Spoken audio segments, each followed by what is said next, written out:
संगम recording studio चकलबनिया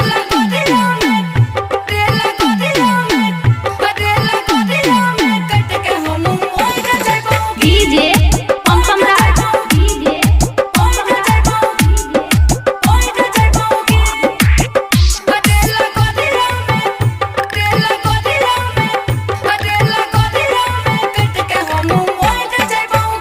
साथ छोड़ भी जइया सास हम छोड़ देबंगे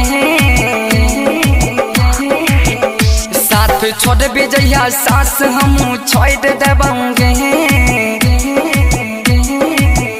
रेला गदिया में कट के हम मोइद देबंगे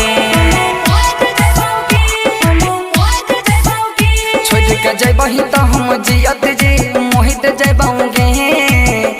रेला गदिया में कट के हम मोइद जइबंगे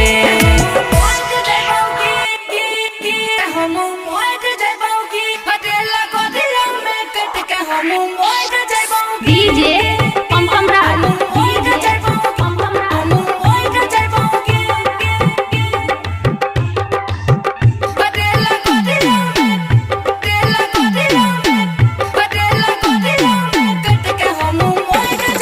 हाई स्कूल चौक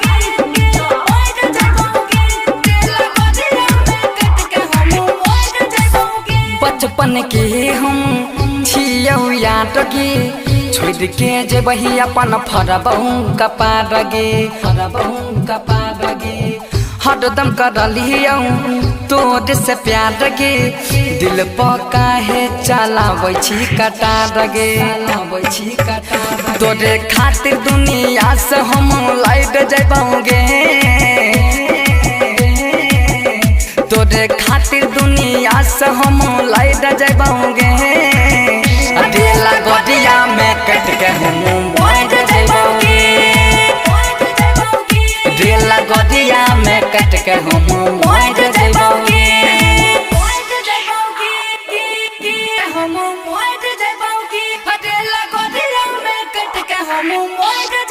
डीजे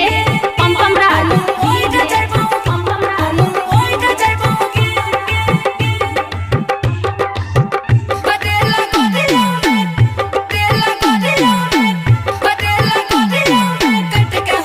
हाई स्कूल चौक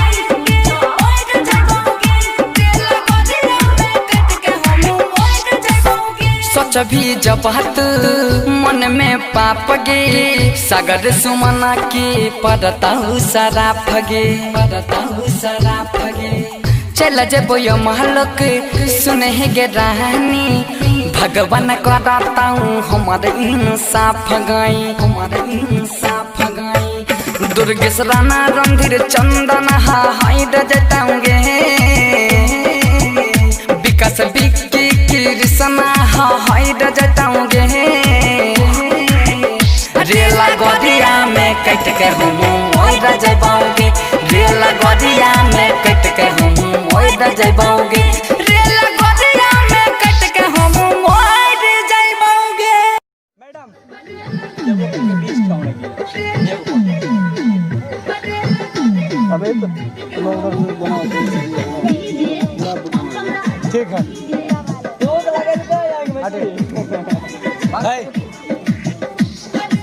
लेन लड़का के लेन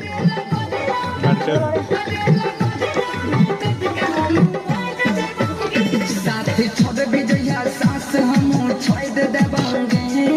बेजोर द गुड साथ छोड़ भी जइया सास हम छोड़ देबंगे। ठीक है